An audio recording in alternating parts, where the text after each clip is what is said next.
আজকে মুখ্যমন্ত্রীকে পালিয়ে যেতে দেওয়া হলো। হিসেব মতন তো তাই, উনি ফাইল নিলেন, এলেন, চলে গেলেন। ইনভেস্টিগেটিং এজেন্সি যারা এতটাই তৎপরতা দেখাচ্ছেন, তৎপরতাই তদন্ত নিয়ম, তারা এই রেড চলাকালীন অবস্থায় মমতা বন্দ্যোপাধ্যায়কে এই নাটক করতে দিলেন এবং তারপর সেই নাটককে সামনে রেখে মানুষ জড়ো করবার একটা সুযোগ করে দিলেন। উঠছে ফাইলের মধ্যে কি ছিল, কিন্তু তার আগে কি এই প্রশ্নটা ওঠা উচিত ছিল নাকি যে উনি একটা ইডি রেডের মধ্যে ঢুকে গেলেন, গিয়ে ফাইল নিলেন, ফাইলে কিছু থাক না থাক, রেড চলাকালীন অবস্থায় ওই প্লেস থেকে কোনো একটা জিনিস তিনি উঠিয়ে নিয়ে চলে গেলেন এবং ডিরেক্টরেট অফ এনফোর্সমেন্টের মতন এত বড় প্রিমিয়ার ইনস্টিটিউশন তারা চুপ করে আঙুল চুষলেন, তারা সঙ্গে সঙ্গে কোনো ব্যবস্থা গ্রহণ করলেন না। এত বড় কেন্দ্রীয় সরকার ডুগডুগি বাজালেন, কোনো ব্যবস্থা গ্রহণ করলেন না। এটা নিয়ে প্রশ্নটা তা বোধহয় জরুরি ছিল। আচ্ছা, ধরে নেওয়া যাক মুখ্যমন্ত্রী মমতা বন্দ্যোপাধ্যায়, তিনি তো পশ্চিমবঙ্গেরই মুখ্যমন্ত্রী, উনি ওখানে ওদিন প্রবেশ করেছিলেন, প্রবেশ করে একটা ফাইল নিয়ে গেলেন।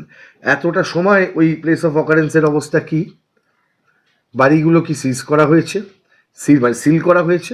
অল্পের গরু গাছে তোলার আগে তো এই জায়গাটাকে স্থির করতে হবে যে এই ফাইলটা বেরিয়ে গেল কিভাবে। এত কিছুই যদি ছিল, সেই ফাইলটা ওখান থেকে বেরিয়ে গেল, আর বেরিয়ে যাবার পথটাকে যে ডিরেক্টরেট অফ এনফোর্সমেন্ট তার এই সার্চিংয়ের মধ্যে তারা নিশ্চিত করে দিল, রেডের মধ্যে নিশ্চিত করে দিল, সেই ব্যাপারটা কিছু মানে আমাদের তো সন্দেহ হচ্ছে। একেবারে মুখ্যমন্ত্রী মমতা বন্দ্যোপাধ্যায় রেড চলাকালীন ফাইল নিয়ে, সবুজ রঙের ফাইল নিয়ে ছিনতাই কার্যত। একটা প্রশ্ন উঠছে, ফাইলে এক্স্যাক্ট কি ছিল?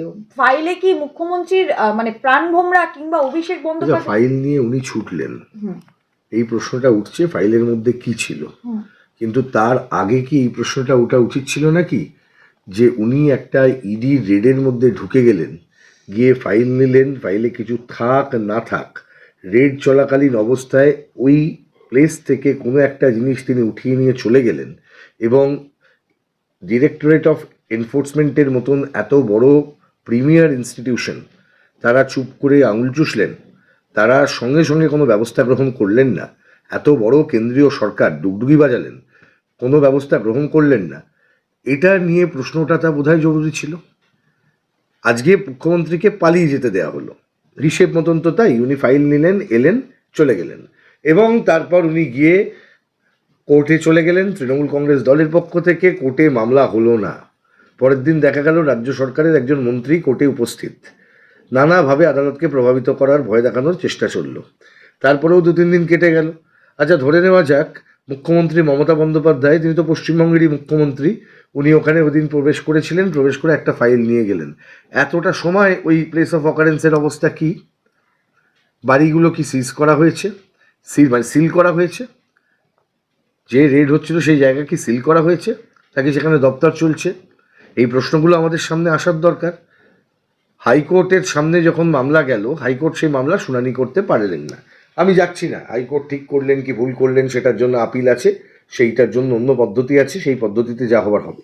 কিন্তু আমাকে একটা কথা বলুন, যে ইনভেস্টিগেটিং এজেন্সি যারা এতটাই তৎপরতা দেখাচ্ছেন, তৎপরতাই তদন্ত নিয়ম, তারা এই রেড চলাকালীন অবস্থায় মমতা বন্দ্যোপাধ্যায়কে এই নাটক করতে দিলেন এবং তারপর সেই নাটককে সামনে রেখে মানুষ জড়ো করবার একটা সুযোগ করে দিলেন। এটা কি মনে হচ্ছে না কোনো একটা জায়গায় আগে থেকে সেট করা একটি নাটক, সেই নাটক চলছে? যদি এই প্রশ্ন না হয়, আর ফাইলের মধ্যে কি ছিল এটা যদি প্রশ্ন হয়, তাহলে ব্যাপারটা সেই গল্পের গরু গাছে তোলার মতন হবে। আমি বলবো ফাইলের মধ্যে প্রার্থী তালিকা ছিল, যেমন তৃণমূল কংগ্রেস বলছে।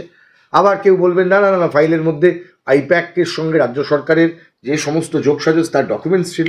কেউ একজন বলে উঠবে ওইখানে ফাইলের মধ্যে আরও অন্য কোনো ডকুমেন্ট ছিল, দেখা যাচ্ছে মমতা বন্দ্যোপাধ্যায়ের সরকারের সাথে চিট ফান্ডের কোনো যোগসাজশের গল্প পাওয়া যাচ্ছে। কেউ বলবেন ওখানে কারোর লাভ লেটার ছিল, কেউ বলবে কবিতা ছিল, কেউ বলবে দেশ পাবলিশার্সের সঙ্গে মমতা বন্দ্যোপাধ্যায়ের বই ছাপার চুক্তি ছিল, কেউ বলবে অন্য কোনো অ্যাফোর্ডেবল হাউজিংয়ের কোনো অ্যালোটিস লিস্ট ছিল, কেউ বলবে কোনো জমি, সেই জমি দেওয়ার ক্ষেত্রে পোর্টের সাথে বা আদানির সাথে কোনো খোকাবাবু, সোনাবাবু, মেজবাবু, ছোটোবাবু তাদের কোনো এগ্রিমেন্ট ছিল কিনা, এসবও বলতে পারে। তাহলে গল্পের গরু গাছে তোলার আগে তো এই জায়গাটাকে স্থির করতে হবে যে এই ফাইলটা বেরিয়ে গেল কিভাবে। এত কিছুই যদি ছিল, সেই ফাইলটা ওখান থেকে বেরিয়ে গেল, আর বেরিয়ে যাবার পথটাকে যে ডিরেক্টরেট অফ এনফোর্সমেন্ট তার এই সার্চিংয়ের মধ্যে তারা নিশ্চিত করে দিল, রেডের মধ্যে নিশ্চিত করে দিল, সেই ব্যাপারটা কিছু মানে আমাদের তো সন্দেহ হচ্ছে। তাই এত গল্পের গরু গাছে তোলার দরকার নেই, যা আছে তার ভিত্তিতেই আমি এই প্রশ্নটা করলাম, আগে এই প্রশ্নের উত্তর দেওয়া হোক।